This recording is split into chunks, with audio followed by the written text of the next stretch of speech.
Salut, c'est Alex. Salut, c'est Myriam. Chaque semaine, on revisite un épisode emblématique de la série jeunesse québécoise Radio Enfer.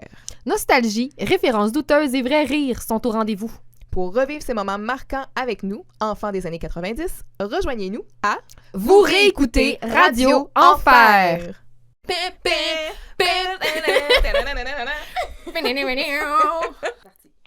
OK, on y va? Yes. Hey, c'est la première, là. On fait des tests parce qu'on veut voir si on est podcastable. Ouais. C'est un néologisme, écoute. On a le droit. Faut pas se mettre de barrière. Oui. Donc, on a pris l'initiative de vous faire revivre la même expérience que nous, on a vécue quand on était jadis plus jeunes dans les années 95. Donc, on va réécouter ensemble l'émission Radio Enfer. Oui. Yes. Radio Enfer, c'est notre choix. Un culte, une série culte. En effet. Un culte aussi. Oui. On peut dire ça. Une religion, Oui. presque. Oui. Disons-le. De notre génération. Donc, yo les jeunes. Yo. Personnellement, j'ai pas une mémoire très, très, très précise des émissions. J'ai comme un portrait plutôt global de... Je me souviens de l'expérience que j'ai vécue quand je l'ai écoutée en live en 95, mais j'ai pas des souvenirs excessivement précis des détails ou de l'histoire même en général. Mm-hmm. Parce que c'est ça, on l'a pas écouté à la même âge. Non. Avec la même perception, Vrai. le même nombre de fois. Fait que ça change un peu notre portrait puis l'expérience qu'on en retire de tout ça. Donc, moi, je me présente, je m'appelle Myriam, donc je suis pas une réécouteuse en série, je vous dirais que c'est la première fois que je réécoute cette série-là, que j'ai écoutée en live, donc j'attendais le soir à 5h à Canal Famille pour écouter Radio Enfer, mais j'ai pas réécouté ça dans les reprises ou quoi que ce soit. J'ai jamais vraiment aimé réécouter des choses. Je trouvais qu'une fois que je l'avais vu, c'était pas tant nécessaire pour moi de le réécouter. J'ai développé cette envie de réécouter des choses récemment. Donc, j'écoutais des séries plus modernes ou plus de nos jours. Mais réécouter, c'est pas quelque chose que j'ai tendance à faire. Donc, ce podcast-là va me forcer à réécouter Radio Enfer, chose que je n'aurais pas nécessairement faite. Chose que je n'aurais pas nécessairement faite de mon plein gré. Puis c'est le fun parce que ça me permet aussi de le réécouter avec un regard un peu plus critique, puis de vraiment voir les détails qui, à l'époque, m'ont probablement ont passé sous mon radar, puisque j'avais pas... J'étais plus jeune d'abord, mais aussi, quand tu écoutes une première fois, tu écoutes surtout l'intrigue, etc. Donc, c'est ça. Mais j'ai très, très hâte de découvrir ça avec toi, Alex, qui, toi, est une professionnelle de Radio Enfer. Oui, c'est ça. Oui, ben c'est ça. Moi, c'est Alex. Moi, je suis une réécouteuse en série, donc c'est même un petit peu au stade de la maladie mentale. Mais oui, non, c'est ça. J'ai réécouté plusieurs séries à des fréquences que je ne nommerai pas. Mais oui, j'ai écouté plus d'une fois Radio Enfer. À l'époque, je me souviens pas si j'ai écouté la première saison peut-être en live parce que j'avais quand même 5 ans. Ça aurait été bien bizarre. Ouais, mais je me souviens que j'écoutais ça quand même, tu sais, je veux dire 5 ans en maternelle, peut-être pas, mais vraiment tôt au primaire, je l'écoutais. Fait que c'est sûr que j'ai dû réécouter ensuite les reprises, mais c'est ça, je réécoutais quand ça passait à pratiquement toutes les occurrences qu'il y avait dans le téléhoraire. Dans le téléhoraire? Oui. Oui? OK, ouais, c'est ça. J'aime pas ça, mais oui! Oui, c'est ça. Donc, mais premièrement, il fallait avoir la chance d'avoir Canal Famille, là, parce que ça passait là. Fallait payer pour oui, ce poste-là. Oui, c'est ça. C'était un canal en extra. Fait que oui, c'est ça. J'ai réécouté quand il passait. Puis, mon souvenir peut-être le plus récent, c'est ça, là, les dernières saisons, surtout la dernière saison qui, malheureusement, si on se rend jusque-là puis que ça fonctionne, on va pouvoir en parler longuement de la dernière saison, mais laisse un goût particulier dans la bouche de plusieurs. Dis-moi pas trop! Mais celle-là, je me souviens l'avoir réécouté vraiment quand ça passait, puis je me souviens d'avoir vu le dernier épisode là, puis de vivre la tristesse que c'était fini, mais on parle quand même de 2001 là, pour la fin. Fait que c'est ça. Mais oui, c'est pas la première fois que je le réécoute. Dans les peut-être 10 dernières années, là, j'ai peut-être réécouté... peut-être plus. Dans les 15 dernières années, je l'ai certainement réécouté 2 fois. en entier. Puis sinon, j'ai vu des épisodes ici et là, mais oui, fait que... Puis moi, j'ai une mémoire assez intense et précise pour la citation et le détail. Fait que oui, mes souvenirs sont quand même bons. Puis moi, je vais peut-être plus être dans l'émotion de revivre justement tout ça, les moments, puis d'avoir un attachement peut-être plus personnel à ça. À défendre, parce que moi, comme c'est ma deuxième réécoute, puis je peux pratiquement dire la première, parce que quand on est moi, j'avais 12 ans quand c'est sorti, donc moi, j'écoutais ça, puis je l'ai écouté, puis mon cerveau a déjà supprimé l'information. Donc oui, je me souviens de certaines choses, parce que les personnages sont tellement caricaturaux que souvent, leurs traits caractéristiques sont répétés, puis ils sont exacerbés à chaque épisode. Donc, je me souviens grosso modo du l'esprit de chacun des personnages. Mais de là à dire que je me souviens de ce qui se passe, puis ça se peut que, justement, ma critique soit vraiment plus sévère. Bien, je m'attends à ce que ma critique soit plus sévère, plus... que je sois plus critique, moins dans l'appréciation. Mais il faut pas tomber dans le piège de, tu sais, vraiment tout regarder avec les yeux. Tu sais, on peut justement vivre des moments cringe, là, de trucs qu'on dit... Car il y en a. Ouais, c'est ça. Mais en même temps, bon, c'est le produit d'une époque, puis maintenant, on est ailleurs. Mais bon, on commencera pas à dire qu'on réécoute plus ça, puis que c'est pas bon à cause de ça ou quoi que ce soit, là. Fait que, ouais, c'est ça. Puis en plus, de les avoir beaucoup écoutés, c'était mon émission préférée, là. Ben, c'était vraiment populaire, en plus. Ouais. Ça a vraiment, comme, prédéfini des conceptions. Puis, tu sais, nous, on était vraiment, ben, peut-être moins toi, mais moi, je me souviens que je rentrais au secondaire, puis, tu sais, ça a comme figé, cristallisé des perceptions ou des attentes même envers l'école secondaire. Donc, tellement. Ça a tellement défini des choses, donc j'ai très, très hâte de voir jusqu'où ça va nous mener, tout ça. Puis en tout cas, j'ai vécu un choc, moi, quand je suis rentrée au secondaire. Hein? Mais je m'attendais à ça. C'est pas Radio Enfer? Ouais, puis on peut pas comme passer 45 minutes à chiller constamment. Sont où nos cours? Puis... Oui. En effet. Oui, la radio étudiante était pas mal moins investie dans le parascolaire à mon école secondaire. Et que dire de la vasteté des locaux, tu sais, on va en parler probablement plus tard. Oui, mais... c'est ça, leur superficie du local est quand même assez impressionnante. Mais tu sais, pour faire du pouce là-dessus, tu sais, moi, je suis devenue enseignante au secondaire, puis...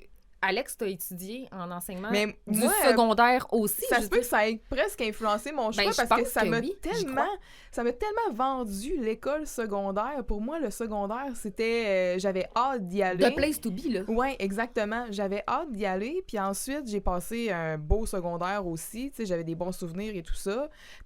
Puis... c'est ça, je voyais peut-être ça à travers des lunettes roses. Fait que finalement, quand tu te dis, bon, ben, j'ai peut-être un talent en enseignement... un niveau à choisir, le secondaire, of course! Ben, mais bref, donc moi, c'est Myriam. J'ai très hâte de faire ce podcast-là avec vous, puis avec toi, Alex, aussi. Yes, sir! Yes, yes sir! Hey, c'est-tu là qu'on le dit? Yes! Vous réécoutez Radio Enfer! Donc oui, hey! Qu'est-ce que c'est Radio Enfer? C'est quoi? On dit qu'est-ce que c'est? On vous a dit qu'est-ce que ça a fait dans notre vie, mais c'est quoi? Une sitcom, mais c'est ça. Aux États-Unis, c'était un format qui était très, très, très populaire. Qui l'est encore? Oui, qui l'est encore. Même si, justement, bon, on dit que la comédie a évolué. Moi, tu le sais, je suis pas, puis je vais me commettre tout de suite, je dis que j'ai pas vu Big Bang Theory. Moi non plus. Je suis pas une fan, justement, des sitcoms avec... en plus, c'est drôle parce que je dis que j'ai vraiment été fan de Radio Enfer, tu sais, avec les rires, puis les ouh, toutes ces affaires-là. Mais je suis plus capable d'écouter des choses modernes, là, faites encore sous ce format-là. Je trouve que ça vieillit mal, je trouve qu'on est rendu ailleurs, puis bon, tu le sais, moi, je vénère j'ai un culte pour The Office, Parks and Recreation, Brooklyn Nine-Nine, etc. Fait que c'est plus mon genre de comédie. Puis je trouve qu'au Québec, maintenant, on fait de très bonnes comédies aussi qui ont dépassé ce format-là. Là, oui, notre type d'humour est beaucoup plus... est beaucoup plus brillant, plus recherché, beaucoup plus intelligent que ce qu'on avait jadis, où c'était vraiment plus dans le... J'ai envie de dire le one-liner. Oui, ben c'est ça, parce que la sitcom de ce format-là, c'est vraiment, tu sais, setup, punchline. C'est tac, tac, tac, ouais. tac, tac, tac, ça a un rythme. Tandis que, justement, des fois, la blague peut être même pas dans le dialogue, peut être dans les comportements, ce qui se passe autour et tout ça. Fait que c'est pour ça que, comme je disais, ça a évolué, je pense. Mais pour ces années-là, dans les années 90, c'était un format qui était excessivement populaire. Puis c'est témoin de son époque. Au Québec, ben la plus grosse comédie... je pense à ce jour, je pense que ça n'a pas été dépassé encore, là, La Petite Vie en frais de code d'écoute. Je comprends pas si c'est pas... Je me demande si c'est possible de dépasser ou d'atteindre le même niveau que La Petite Vie en termes de popularité puis d'appréciation du public. Là. Surtout en plus maintenant que, bon, avec les chaînes de streaming et compagnie, tu sais, d'avoir vraiment une comédie qui passerait sur une chaîne câblée avec autant de codes d'écoute et tout ça, avec un rendez-vous... je suis pas sûre que ça va pouvoir se reproduire. Qu'il faut écouter en live, là, tu sais, tu oui. peux pas dire... parce qu'à l'époque, c'était ça, il fallait être là, les gens étaient derrière leur téléviseur puis attendaient ça. T'es derrière ou devant? Devant leur téléviseur, derrière, wow! Mais c'est une autre expérience! Je vois pas, Alex! Non, mais non, c'est ça, ils étaient devant leur téléviseur, puis on attendait ça, tu sais, je me souviens que c'était presque une soirée de match, c'était... Oui, c'était un rendez-vous là, télévisuel, puis il fallait le voir. Fait que c'est ça, La Petite Vie, c'était vraiment un format qui était populaire, enregistré devant le public. Vrai. Donc, c'est ça, c'était... je me rappelle pas si c'est des comédies, mais là, c'est ça, c'est parce que là, on parle des années 80. Là, on avait Histoire de filles, Kilomètre-heure aussi, qui était enregistré devant le public, qui ont été des sitcoms très, très, très populaires. Exactement. Difficile à battre. Catherine aussi, qui a été quand même relativement plus underground un peu que Histoire de filles, peut-être. Même à la Catherine. Moi aussi, j'ai préféré Catherine. Puis je suis convaincue que si on le réécoutait demain, peut-être qu'on trouverait des répliques tout aussi cringe, puis tout aussi... c'est sûr que oui, là. Juste le gars du dépanneur, là. Oui, tu sais, c'est ça. Tout aussi, à la limite, qui passe pas les standards de 2022 en termes d'acceptation de la différence. Ouais. Puis... Mais juste pour faire un comparatif, tu sais, parce que là, on parle de Radio Enfer, mais quelques années... Je me rappelle plus c'est combien d'années plus tard, mais dans une galaxie près de chez vous, déjà, on commençait à être ailleurs. Oh, OK. Dans une galaxie près de chez vous, moi, c'est vraiment le summum, la sommité de... C'est ce qui est arrivé de mieux dans la télévision québécoise. Rien de moins. c'est the best of the best. Mais je te comprends. Puis, tu sais, effectivement, mais c'était pas devant le public, mais on est encore une fois dans la situation, la comédie de situation. Oui, c'est une sitcom. Avec un format, tu sais, de... Mais là, c'est ça, j'ai quand même été surprise parce que les épisodes de Radio Enfer sont d'environ de 28 minutes. Oui, c'est plutôt long. Ce qui est long. Il y avait... J'imagine que Canal Famille, il n'y avait pas tant de pubs, ou y avait-tu des pubs? Bien, ce que je me souviens de la publicité de l'époque, c'est qu'il y avait une très, très grosse pub avant les émissions. Il y avait comme une pub qui durait un bon 3 voire 4 minutes, ce qui était quand même plutôt rare à l'époque. Je pense que les publicités étaient 2 minutes. Fait qu'il y avait une grosse pub au milieu. Et il y en avait une au centre, puis une à la fin. Il n'y en avait pas tant que ça. Mais c'était une télévision qui était payante. Donc, on payait déjà pour notre télévision. Ouais. Donc, peut-être qu'à ce moment-là, on avait moins besoin de l'argent des publicitaires. Puis même les pubs qui passaient, c'était pas nécessairement des pubs de Tide ou de char. Là, ben, ils n'ont pas le droit. En fait, il y a des lois au Québec qui protègent parce que c'est des enfants qui écoutent Canal Famille. Fait qu'ils passaient des annonces, justement, sur les hippos des familles. Là, qu'il fallait qu'on fasse attention à ce qu'on écoutait. Oh, il était trop cute! Mais oui, qui se cachait dans la laine de sécheuse. Puis ils mangeaient des morceaux de beurre de cacahuètes. Je me souviens plus. Mais oui, fait que c'est ça. Puis sinon, ben des annonces de la programmation. Là. Je pense que si j'entendais des annonces de Chahut ou Bahut ou de chair de poule ou peu importe. Là, le studio, c'était ça à la même époque? Oui. Mais c'est gravé dans ma mémoire, là, oui. J'aurais juste besoin d'entendre le début, là, puis ça viendrait, là, au plus profond de mon âme. C'est vrai. Puis on attendait... C'est pas comme si... Maintenant, on skip les intros quand on est sur les chaînes de streaming ou sur Netflix, sur peu importe. On skip les intros. Mais là, à l'époque, on attendait les intros, puis, tu sais, on les filait, là. On vivait ça, on avait la vibe de la musique d'intro. Ça a créé... la méthode d'écoute a créé quelque chose de complètement différent aussi. Exact. Donc, Radio Enfer, une petite fiche technique produit par qui? Ben, on voit les noms au début de chaque épisode, mais Claudio Lucas... C'est pas des petits noms, là. Puis Pierre-Olivier, et c'est vraiment Pierre-Olivier, et non Pierre-Olivier. C'est bien important. Oui. Les productions Téléaction, Puis c'est ça, diffusé à Canal Famille en majorité. Dans sa dernière année, VRAC TV est arrivé, mais bon, on l'a connu principalement à Canal Famille, créé par François Jobin et surtout Louis Saya. Donc Louis Saya, justement, bon, on parlait tantôt, là, on a nommé plusieurs noms. On a Des parlé big shots de la comédie, là, mais on est Louis dedans. Saya, c'est un très gros nom dans l'industrie de la comédie québécoise. Il est derrière Les Boys, La Petite Vie, Histoire de filles. Il a travaillé beaucoup avec Claude Meunier, fait que Les Voisins, Appelez-moi Stéphane, Brou, Claude Meunier, bon, Paul et Paul, Ding et Dong, tu sais, c'est... On parle 80-90, là, la comédie au Québec, Louis Saya est là. Donc, il est investi dans Radio Enfer et ça a nécessairement... Puis bon, on voit ici dans les projets que j'ai nommés, les Boys, on a vu Michel Charette ensuite là-dedans, là, fait que veut pas probablement que ça a créé des contacts un peu ailleurs, là, mais c'est ça. Donc, Radio Enfer diffusé du 7 mars... non, ça fonctionne pas, ça doit être septembre, non, c'est 7 septembre 95 au 28 mars 2001. 6 saisons, 143 épisodes... Donc, c'est créé au Québec. Ça a été diffusé en Ontario. Donc, vraiment, Radio Enfer a été diffusé sur TFO en Ontario. Puis ensuite, ça a même été adapté dans une version anglaise qui s'appelait Radioactive. J'aime ça. Ouais. Puis en Ontario, de 98 à 2001, 3 saisons sur YTV. C'est quand même bon, 3 saisons. Là. D'habitude, si ça meurt tout de suite après une saison. Là, mais oui, c'est quand même bien. Exact. Puis, justement, je suis allée voir des extraits sur YouTube. On est capable d'en voir. Il y a des épisodes, je pense même, puis le générique et tout ça. J'ai regardé les commentaires par curiosité. Puis, les gens, en tout cas en anglais, ça semblait toucher une corde sensible de leur enfance chez eux aussi. Ouais, c'est ça. Fait que, c'est ça, la réalité du Québec dans les écoles secondaires, c'est pas une réalité qui est propre à nous, là. On vit ça un peu partout, puis exact. Même partout. Puis c'était le même province. concept, là. C'était vraiment une radio étudiante qui était dans une école secondaire. À l'inverse, on avait eu au Québec traduit quelques années plus tard Vice Versa, là. Je sais pas si tu te rappelles de ça, qui était Student Bodies, là. Ça, c'était dans un journal. J'avais aimé ça. Puis il y avait comme des BD de sa face. Oui, exactement. Je me souviens bien. Lui, il faisait les BD et tout. Fait que c'était quand même bon, ça. J'aimais ça quand même. Ben, en effet. Puis j'aurais été curieuse, moi, tu sais, même à la limite de suivre après ça. Tu sais, on a Radio Enfer maintenant. Étudiant debout, ça aurait pu être nice de suivre. Ouais. Le journal de Vincent aussi, qui est un personnage hyper attachant. Oh, mon Dieu, Vincent. Porte-moi pas sur Vincent. Ouais, là, mon Vincent. Vincent, si tu nous entends.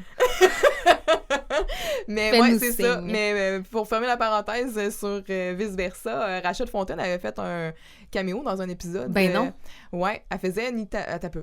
Rachel Fontaine, qui c'est Maria Lopez. Oui, exactement. Elle fait jouer dans un épisode. Elle faisait une étudiante étrangère. Dans la version anglaise, elle est française, mais dans la version qui avait été traduite, elle était italienne. Mais elle disait pratiquement rien. Elle faisait juste genre gifler le personnage principal. En italien. Parce que c'est important pour gifler d'être italien. Oui, exactement. Les épisodes sont disponibles sur YouTube. Oui, ben en fait, c'est ça. Parce que Radio Enfer, on peut pas trouver ça sur Netflix, on peut pas trouver ça sur les chaînes qu'on connaît. UniTV, les 5 et 6? 5 et 6, mais ils ont déjà passé par le passé. Ils ont supprimé. C'est ça. Ouais. Ben, alors peut-être que si on met de la pression sociale chez UniTV, en écrivant un courriel, dirait yo les jeunes. Parce que Uni, vraiment, je sais pas s'ils ont eu ce mandat-là, là, mais ils passaient Radio Enfer, les Intrépides. Dans une galaxie, dans une galaxie aussi. Fait que oui, moi, quand je les avais... La dernière fois que je les ai réécoutés, c'était par UniTV, puis ils avaient passé les premières saisons, mais là, on dirait qu'ils ont juste les dernières. Mais c'est ça, parce que les coffrets DVD, si vous avez des coffrets DVD de Radio Enfer, mon Dieu, vous détenez quelque chose de rare. Chérissez. Ouais, parce que c'est... ben, premièrement, ça s'achète plus neuf, là, puis ça va se trouver pas sur le marché noir, quand même, là, mais... Peut-être qu'on vient de starter quelque chose. Oui, c'est ça, mais tu sais, ça se peut que vous ayez à les payer cher. Donc, si jamais vous voulez vivre l'expérience et les réécouter avec nous, ben vous pouvez... les 6 saisons sont sur YouTube et sont disponibles là. Et d'une étonnante qualité. Oui, genre, oui, vraiment. Je m'attendais à ce que ce soit... Tu sais, c'est pas parfait, là, je mentirais si je disais c'est parfait. Habituez-vous à avoir les bandes noires sur les côtés, mais grosso modo, le format est tout à fait acceptable. Là, je songe à m'acheter une télé cathodique pour les réécouter dans ça. Tu veux vraiment vivre l'expérience. Oui, c'est ça. Je veux voir des pixels. Mais oui, nous, on écoutait ça sur l'écran cathodique. Donc, si vous êtes plus jeune, puis que vous ne savez pas de quoi on parle, ben allez chier. Oui, exactement. Fait qu'on est-tu prête, tu penses, pour commencer? Parce que c'est vraiment, c'est ça, c'est un rewatch podcast. Ben moi, je vais en profiter pour situer un peu l'humour au Québec à ce moment-là. Parfait. Je veux faire un espèce de topo pour essayer un mea culpa, parce que ça se peut qu'il y ait des blagues qu'on redise et qui ne sont pas drôles pour certaines personnes. Puis moi, je pense qu'en 2022, si c'est pas drôle pour tout le monde, c'est pas drôle tout court.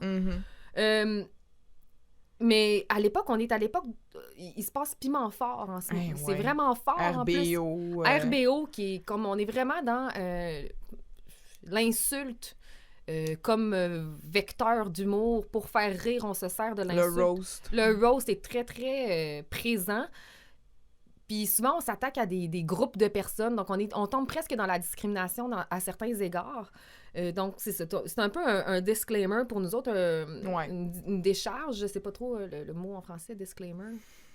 Une décharge. Ouais, j'imagine. Puis là, ben c'est ça. Donc, nous, on veut pas dire qu'on cautionne ces blagues-là non plus, mais, tu sais, il faut se positionner en 95. Si on trouvait ça drôle à l'époque, c'est parce que c'était comme ça à l'époque, l'humour. Donc, je pense que j'ai dit le mot à l'époque 6 fois dans la dernière phrase. On le coupera. Je ferai un jadis qu'on pourra coller. C'est bon. On se prendrait un dictionnaire des synonymes à portée de main. Oui. Donc, c'est ça. Puis, tu sais, au Québec, on est vraiment des pros de l'humour. On est réputés pour avoir le sens de l'humour et être chaleureux, faire rire. La scène humoristique québécoise est très, très forte depuis longtemps. En 95, on a... tu sais, j'ai parlé de kilomètre-heure. Fait Michel Barrette. Vous comprendrez que Michel Barrette était très populaire. Là, pour ceux qui connaissent pas Michel Barrette... Râle les chiens. Oui, c'est ça. J'ai envie de c'est dire... comme les jeunes Arnaud Soli, puis on les connaît aussi, là, mais c'est ça. Mais Arnaud Soli connaît Michel Barrette, il sait c'est qui. Oui. Mais tu sais, il y a Dominique Michel, on a vraiment un humour très, très fort depuis longtemps. On a l'École nationale de l'humour, c'est pas pour rien, c'est parce que chez nous, c'est une religion, c'est l'humour, c'est ça. Mais il va même avoir des références à RBO dans Radio Enfer. Là. On n'est pas rendu là, mais on pourra les flaguer, les pinpointer, les... En français, mettons. Oui, c'est ça, les cibler, les montrer. Wow, OK. Wow! Le moment venu, mais oui, c'est ça. C'est le contexte humoristique du Québec à ces années-là. Puis pas juste du Québec, là, dans le fond, c'était ça. Là. Oui, vrai. Parce qu'il y avait ça aussi en France. T'écoutes Friends, là, tu sais, je veux dire, quand on retourne dans les flashbacks avec Monica qui était, tu sais... on est dans la fat-phobia. Oui, on est dans le fat-shaming et tout. Il y avait des jokes homophobes, tu sais, et tout ça. Donc, il n'y a rien qui était... C'est ça, c'était très peu de représentation aussi culturelle. Ouais, exact. Puis même quand il y en a, c'est particulier. Yakashi. Non, c'est ça, là, on va pas là. Mais en tout cas. Mais bref, tu sais, la comédie de situation...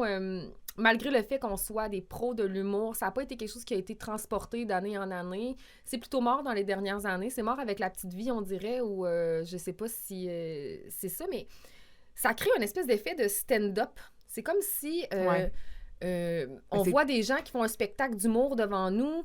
On est plus là-dedans. Théâtral. Oui, on est à mi-chemin entre le théâtre et la télévision. Parce que c'est joué gros, là.